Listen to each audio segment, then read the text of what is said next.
Have you ever been in a relationship that looked perfect from the outside, yet left you feeling strangely alone? You smiled at the right times, said what was expected, kept everything polished, composed, presentable. And yet, late at night, lying next to someone, there was a quiet ache. Not because they didn't care, but because you hadn't truly let them in. Carl Jung called it the persona, the social mask we wear to survive, to be liked, to avoid rejection. But what happens when the mask becomes your identity? When the version of you that's lovable is no longer real? You laugh at jokes that don't land, nod through conversations that don't touch you, say, "I'm fine," even when your world is falling apart. And they love you, but who exactly are they loving? Could it be that you're surrounded by people, yet no one really knows you? That the love you receive is aimed at the performance, not the person? The truth is quietly devastating. You can't feel truly loved if you're never truly seen. That's the beginning of awakening. The moment you catch yourself mid-performance and wonder, what would happen if I just stopped pretending? The scariest thing might not be rejection. It might be being accepted for all the wrong reasons. Real connection doesn't begin when you're impressive, but when you're honest. There was a time when wearing the mask felt like protection. It helped you survive, it kept the peace, it made people like you. And maybe that was necessary once. But what begins as armor can quietly become a cage. Carl Jung warned us, the persona, our social mask, is only a tool. It's not who we are. Yet somewhere along the way, many of us forget that. We become the role. We say yes when we want to scream no. We smile when we feel unseen. We play the good one, the funny one, the strong one, until no one knows we're hurting. Even worse, we stop knowing ourselves. You look in the mirror and see a version of you that's acceptable, digestible, presentable, but where did the wild parts go, the messy, loud, honest parts? The parts that don't perform but simply exist? Could it be that you've built a life where everyone admires you, but no one really meets you?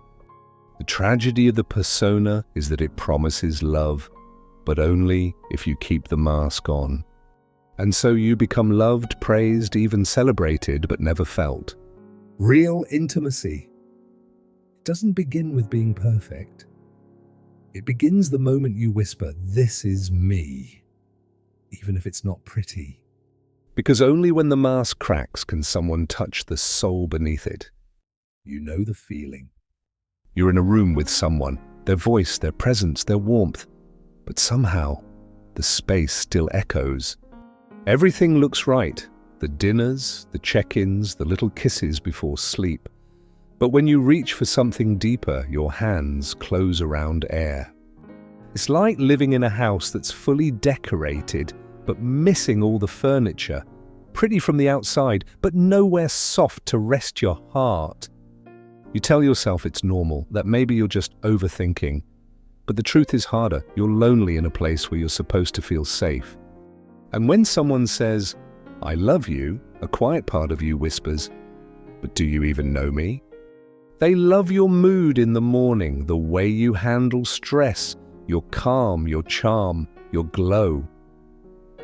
But do they know about the nights you cry in the shower, the questions that haunt you at 2 a.m., the version of you that isn't performing?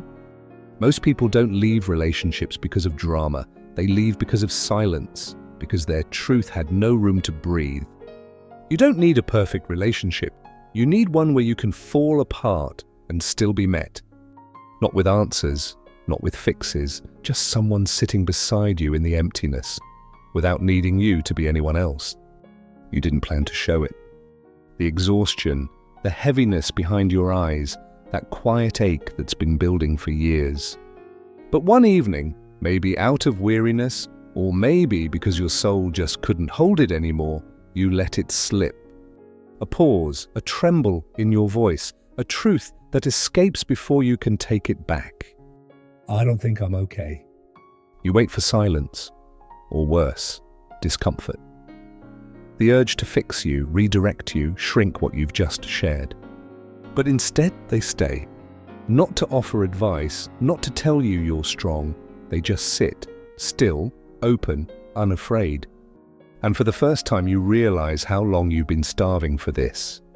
Not attention, not affection, but space, where you don't have to perform to be kept. This is what Jung meant. To shed the persona is not to become weak, it is to become real. Not raw for shock, not vulnerable as a tactic, but human, without armor. And if they truly stay, you'll feel it. Not like fireworks, but like a quiet breath, the kind you take when you're finally safe.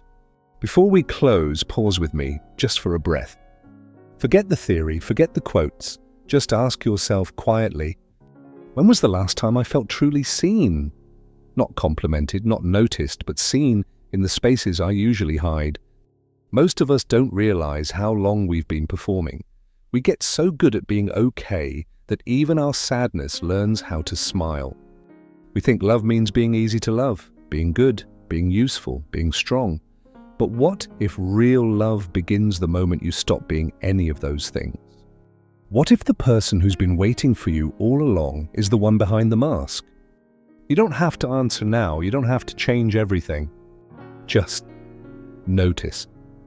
The tension in your chest, the part of you that's still hoping someone will stay, even when you stop trying. Because that noticing, it's not small, it's where everything begins. What if the bravest thing you ever do is stop pretending to be okay? Not in a loud, dramatic way, but in a quiet moment where you finally exhale and whisper, "This is me."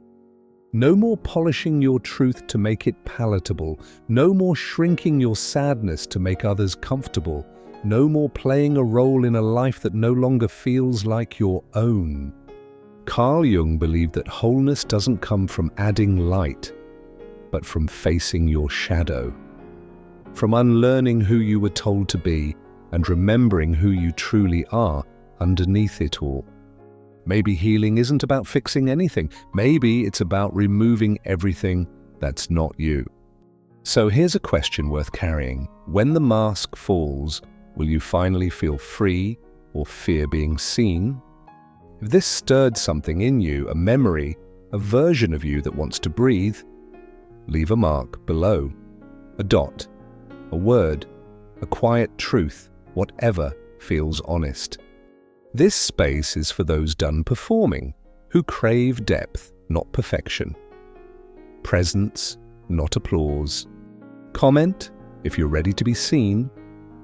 Subscribe for more stories that don't scream, but see. And if this made you feel less alone, share it with someone still hiding behind a smile. Because Jung was right, the privilege of a lifetime is to become who you truly are. And maybe that journey begins right here with you.